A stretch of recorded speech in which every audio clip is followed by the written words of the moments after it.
Hello everybody, it's me Roscoe and welcome to another instalment of Game Day, and we're arrived at the London Stadium as Town take on West Ham in the Premier League. Kieran McKenna's men are unbeaten in their last 4 games, 4 draws in a row. Can they make it 5, or could they record their first victory of the season? We shall wait and see. They're taking on a Hammers side who are yet to win a home game this season and have seen only 1 win in our opening 6. So a chance for Town to get a win on the board, but it will still be a tough game. We've got normal stick as ever, media scran, the thoughts from the Cowie Army, and obviously the team news. Let's get right into it. Okay then, now in the media room, which is very busy, and as standard, I've got the media scran, and I think I'm going to be pretty happy with today's serving, because here it is in all its glory. Boom, it's another curry. It's a chicken curry if you're asking, and I've got everything. Got a naan bread, got samosa. I forgot what this is. What's this, AJ, again? I forgot what this is. What is it? Oh, what's it called? Mick Mills said it's a burger, so a burger and a burger. But yeah, let's get in our bellies, and this could get top notch. And Barry has got chocolate cake. Okay, then team news has just dropped, and I'm joined by a very special guest. It's good old Stuart Watson, my friends. We're in the press room. Team sheet is here in all its glory. How was the curry? Curry was good. Too much of it, if anything. Yeah.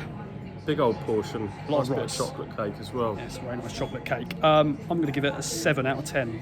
It was fine. It was just too much of it, which is probably a stupid excuse or stupid downgrade. But yeah, enough about food. It's all about the team needs to, because there's 2 changes, my friend. Yep. Ben Johnson's in, coming back to his former club. He starts, and also Wes Burns starts as well for Ogbane, and Twenzavy's out with an injury. Yeah, so the both right siders Yeah. have switched out from the Villa game. Ben Johnson, of course, real subplot there with his boyhood club. He was here from the age of 7. Was offered a long-term contract in the summer and turned it down to come and get regular first-team football at Ipswich. It's not worked out that way thus far, with Axel keeping out the team, but sounds like it's an injury to Axel, who dropped out of the Democratic Republic of Congo squad this week. So yeah, interesting that it's at the London Stadium where the door is ajar for him. Wes for Chio, looks like that's just a matter of choice. Chio's dropped to the bench. Maybe Kieran feels that Wes's direct running and pace and that sort of bespoke role that he plays is well suited to this game. So we'll see how that goes. Yeah. West Ham unchanged as well against obviously Brentford last week, which was 1-1 draw. You've gone for a draw for this game. You changed your mind now with that team, or you know, you stay there? No, I won't change it again. I think a couple of weeks ago I had this one down as a narrow defeat, and then the Villa performance and result just gave me a little injection of positivity, so I upgraded it to a draw, and I think that would be a really good result here. I know West Ham have lost their 3 home league games so far, but they have been against Villa, City and Chelsea, those 3 games, and I look at that team on paper, and you know, like every week in the Premier League there's a lot of household names in there, isn't there? I mean, they've spent £40 million on Max Kilman to get from Wolves. Jared Bowen is obviously a player that we all know.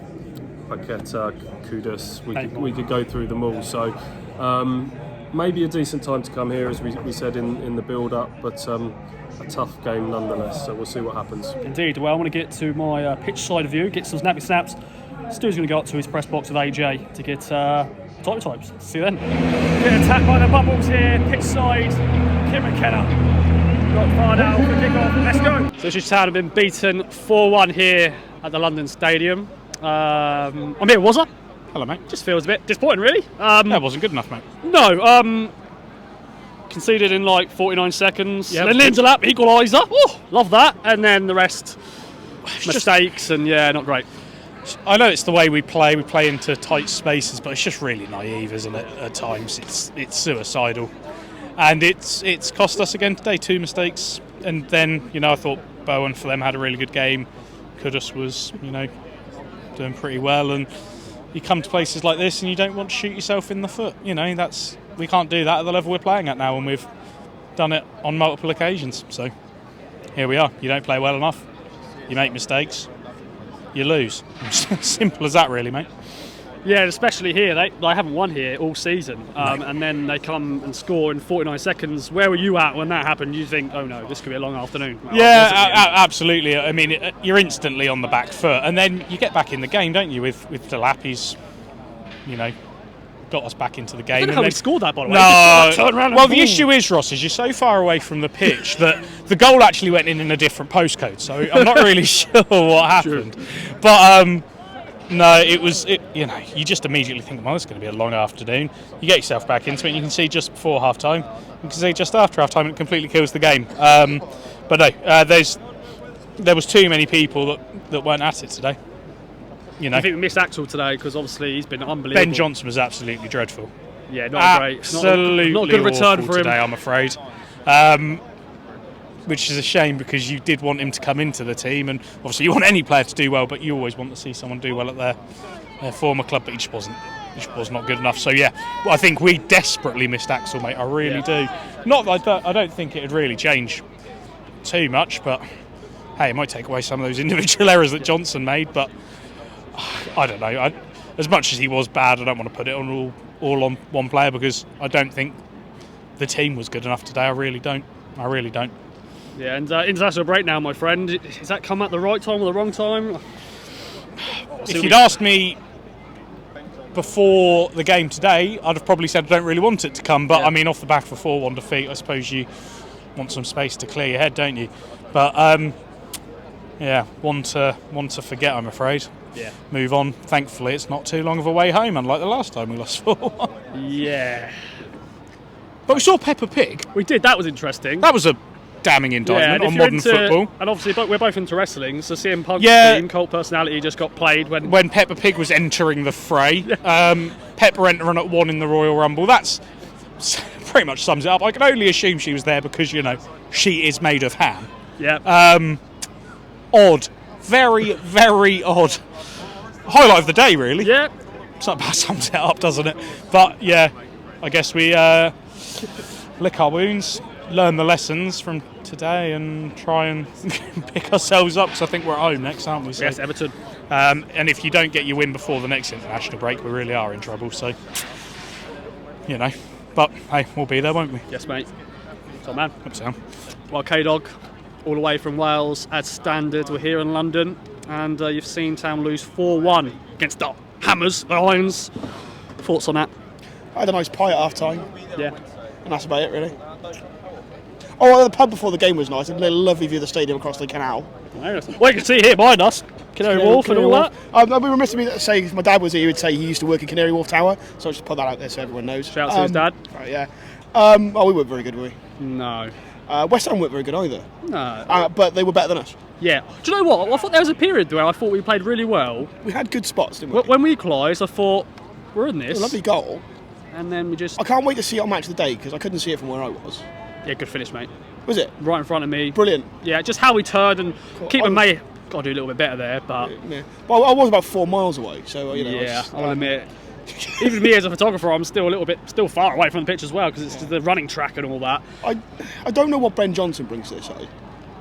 I didn't think he made a couple of individual errors. He just wasn't very good. He gifted them a couple of goals. Yeah. Does he think he's still West Ham Black? I'm joking.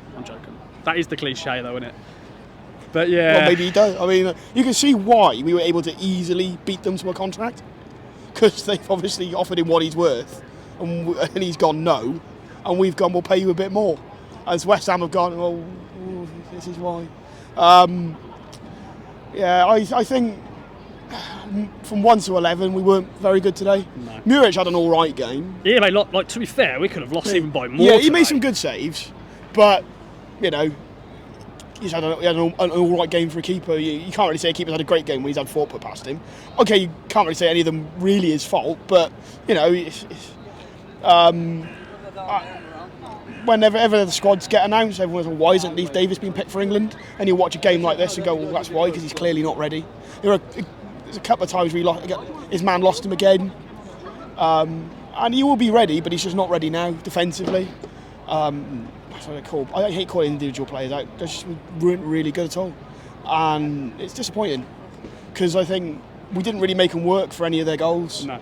And they didn't beat us 4-1 today, if that makes sense. Like, they weren't 4-1. They did. Well, yeah, full-time scoreline, 4-1. Yeah, fair enough. Good point. No, they weren't 4-1 better than us today. They were barely 2-1 better than us today. I mean, I thought at half-time we'd been the better side a bit. Yeah, but they edged it. Yeah, maybe that's been blue tinted spectacles, but second half now they blew us out of the water, didn't they? It is. The only silver lining is I've got Jared Bowen in my fantasy league team, Nice. so that's a good few points. Yeah. I captained Salah today and he drew a blank, so that's always Yeah, I standard. brought Salah in for the first time and didn't do anything. I had Delap in my team though, so You I get a three, point. you get some points. Yeah. Actually, I've got Bowen. Have I got Bowen in my team? No, did I bench him? We'll find out later. We'll find out in the week of the podcast. Oh, yeah. no. But definitely not. I've got Jared Bowen, so keep toying with taking him out. But then I look at my bench and go, who would I bring in for him? And then no one, so I've left him in there, and he gets a goal and 2 assists. So, I've got to take the positives from the day because there weren't many else on the pitch. No. I said after Southampton, it's hard to see where the wins are coming from. And you looked at this as being a potentially winnable game, but they were much better than us. They were much better. Neither team particularly great, but they were better than us. I think it's what's important to remember is 2 years ago they won a European trophy. Yeah. They're no mugs. And you can see through the first half, if you say we were a better team, they have better players. They do have better players. But you can see the moments they had of individual quality. We can see how good Bowen is, how good They got killed by Seagull, Paquetá is, how good how good Antonio is. All of them. One package shows the kind of player he actually Someone on is. the train though, I was on the train, coming into Stratford today, and there was a Hammers fan saying, "Oh, I don't rate Antonio," and then he goes and scores in 49 seconds. He scored twice. Yeah, He scored twice. Yeah. He scored twice. Yeah. Right, So I think he's all right. No, they had those moments where you could see if and when they click. I'm not as people said in the podcast this week. Once they click, West Ham, they'll be a really good side. I think kind of where their position is in the league before today was a bit of a false reading. And even the first half they didn't really click, but in the second half they started to, and you can see that actually, they are a better side than us. And I think if they hadn't had such a poor start, no one would expect to come here and win, because they are a consistently top half of the Premier League side, and we're nearly promoted. And it's levels, isn't it? We made mistakes, and they took their chances and punished us. We had a couple of chances today again that we didn't take. Clark missed another sitter. Delap's header. It was 3-1. Greaves was like, Greaves had a free header, missed a target. Delap's won in the second half when it was 3-1. And you've got to give it off. It was a great save. yeah, But he's, a yard further across and it's in. Just fine margins, isn't it? And there's a couple of times I thought we tried to play a through ball and the ball just doesn't fall for us like it could do. And then another day the ball's it gets to the man and it's a through on goal. But we move on, mate. We move on. Up next, we're joined by good old Darren, my friend. There's a seagull fighting, so I'm easily distracted, as you all know. Just had K-Dog and Wazza on Deflated. How you feeling? We've got to feel much the same, haven't you? Really? It's. I think you don't want to flounce early in the season, but this is the first game where I've felt a bit worried. If I'm honest, first game where I've had a bit of a sinking feeling of how are we actually going to cope this year. It's difficult because you don't quite know how good West Ham are. They've not started the season very well, and you come here and they're only just above us in the table, and you're thinking hopefully we can take something here at least, especially the way we played last week. And then I've got to be honest, as much as we started really poorly that first minute, the first half hour I thought this is a pretty even game. This is about as even as West Ham probably having more of the possession, but I felt we were having our chances. It looked like a fairly sort of good contest. Getting our goal and everything, and then I don't know. We've got to stop having these mad 10 minutes, because it felt a bit like Man City again. And the only difference was that rather than capitalising on every chance they had in that sort of 10 minutes, they've got very unlucky off the line, off the post, off the bar and everything else. And they only get one goal out of it rather than the 3 that Man City did in that sort of spell. But it felt really kind of similar. And then to get, to come out and end up conceding the third so early on in the second half, then it did again felt a little bit like Man City. It was like, it was job done for the hosts. They don't really have to do a lot. So it's, it's no. There's some people who have had their moments today. Delap, got to keep praising him because he was working his socks off. He's got another goal, and he looked really shattered by the end. Bless him. But there's still certain question marks, I would say, over some of our new signings as to whether they've really sort of been as key as we need them to be to make the difference. The way the team is at the minute, we've said Johnson had a difficult game. Not to disrespect him, but I really would like to have seen how this game might have unfolded differently if Tuanzebe had been all right. Because you can't help wondering with the way that Axel's been playing lately. It's a difficult one. The only thing I would say is, I remember, Ross, you and me, 2 years ago this week, we were chatting outside Morecambe. Wow. Something like 8th of October, I think it was, a couple of years ago. So, you know, as much as it's hard to see this, you know, when you see. Did we draw that game? No, we won that 1-2-1. Came back. Okay. Yeah, we went 1-0 down against Morecambe. That's where we were this time 2 years ago. So, you know, when you think about things like that, no disrespect to our fans, because I know today was hard, but when you see people like pouring out when we went 4-1 down, I know a few of you as well who walked out. I won't name drop you, but you know, with about 5 minutes left, and I understand, no disrespect, you know, to anyone who had, yeah, well, you know, but you know, in fairness, you got to remember where we've come from. You know, and I think as much as days like today are frustrating, at the end of the day, these are still days that we were dreaming of, even a year ago, never mind 2 years ago and beyond. So, you know, take it for what it is today. This West Ham team might go on and have a fantastic season, and then you look at this and you feel the same way about it as we did with Man City and Liverpool, etc. But, you know, dust ourselves down from this, move on, and, you know, have the international break, and hopefully one of those next couple of games we're going to get that first win. Tom Anders. Yep. And the final man joining me is good old Mike.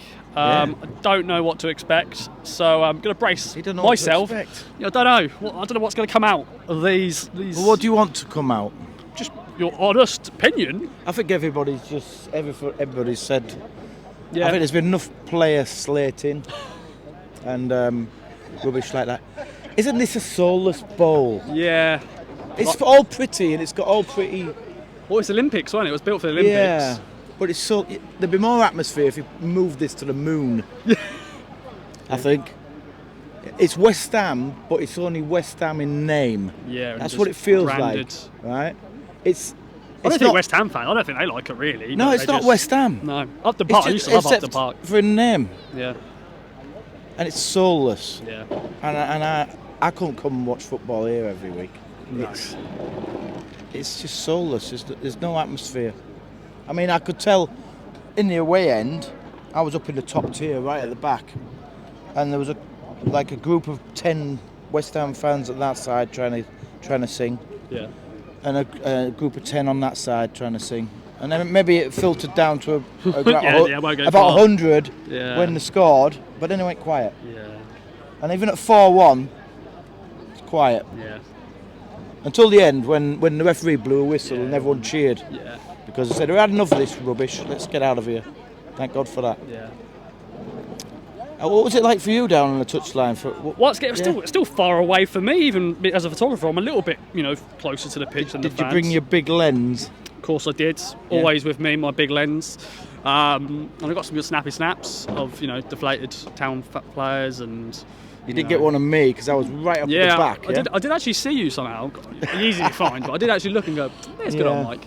Well, yeah, we've obviously the other boys covered the game as a whole, but where does this leave us, Mike? What's your gut feeling right now? I think that this is the same as Southampton game. All the individual errors, all the mistakes, the wayward passing. I'm not going to say gelling. You know what I mean? Yeah. The team are not gelled. We've brought all these players in, and they're not got the bond that the rest of the team had when they came up through the leagues. And I think we're missing that now. We're missing that. We've gone the full circle, haven't we? Yeah. Yeah. And that's in the past now, obviously, but we've still got a lot of them players here. And it'd be good to see him. It's Harry Clark. He was on the bench today. He was on the bench. Why is he not playing? Not fit, like he just had surgery. He's just come back. I think Chaplin deserves it. Yeah. Put Hutchinson on the bench. Yeah. I'm starting to talk about football now. For Christ's sake. It's good points though, and that's this international break may have come at a good time for McKenna. Although a lot of them are on bloody international duty, so. Well, just because we paid millions for these players, don't mean to say that they're guaranteed a place. True. I don't see why they're part of the team. They're all equals at the end of the day. They're all playing for the team. They're all playing for the badge. McKenna should trust in putting the best team out there that he feels are together. Because that's what we need. We need a bit of togetherness. Far too many sloppy mistakes, like there was against Southampton. But West Ham are not Southampton. They've got Antonio. They've got Bowen. They've got quality that can punish you. And today they punished us 4 times, whereas Southampton only punished us once. But then again, Russell Martin doesn't like coming past the halfway line once he's 1-0 up. So that's another difference, I suppose, between. Are we going down, Ross? Home form's the key, isn't it? Yeah, we've got to get some wins at home. We've got Everton up next, then we've got another away game. I mean, Everton. Someone remind me. Everton are not Brentford, a thank you, pushover, Darren. are they? For the huh? Everton won't be a pushover. No, they won't. Portland Road. They've got some quality in their Yeah. in their team. It's just they're not clicking, and Dyche. I don't know why Dyche is not getting them to click, but there you go. But yeah, it's gonna be a long season. We all knew that. You know, still enjoy the rides, but we just got to get that win, haven't we? Like when We need that win, and I think we might be waiting a long time for it. yeah, I was confident going to this game. I just thought, I don't know, I just felt, Everybody I spoke to Yeah, was I don't know, confident. after the Villa oh, game, we're going it to was win the today, Villa and everything game, else. wasn't it? Talking to West Ham fans, oh, you'll win today. We're rubbish. No, it's not. I don't know. I think home forms. If we could play like we can against Villa at home, then yeah, we're going to get points at home. But the away, we need to change things at away. Yeah, away games, yeah. We need to show up the defence, maybe change tactics and start going a bit more long ball. You know, let's hire Mick McCarthy back. Yeah. Thanks again for watching Game Day. Let's go long ball. Up to the big man up front. Maybe you have to. Yeah. Like Delap is a big man. You know. We could cut our goals conceded column down now. Yeah, we are conceding a lot of goals, aren't we? By hoofing it Yeah, a bit more. yeah. It's crap football, but yeah, It's got to be done sometimes. do it. Only away though. Only away. Portland Road is where we play all the McKenna football and all that stuff. You got any plans for the rest of the day? No, I'm probably going to go home and cook myself a lot of green vegetables so that It's healthy now. I'm forever blowing bubbles the next day. I like that. That's very good. That's a very good way to end it. Oh. Thanks for joining me, Mike. Thanks everyone else for joining me on KOA as well. Yeah. And Thanks for not turning up. yeah, we know the people who left early. I know who you are. But yeah, thanks for watching Game Day, and I'd we'll left see you early after if it the weren't for international break. Yeah, true. Mike stayed because he needed to record this. Because if not, I would have. You going to throw that mic in the air or what? You gonna catch it?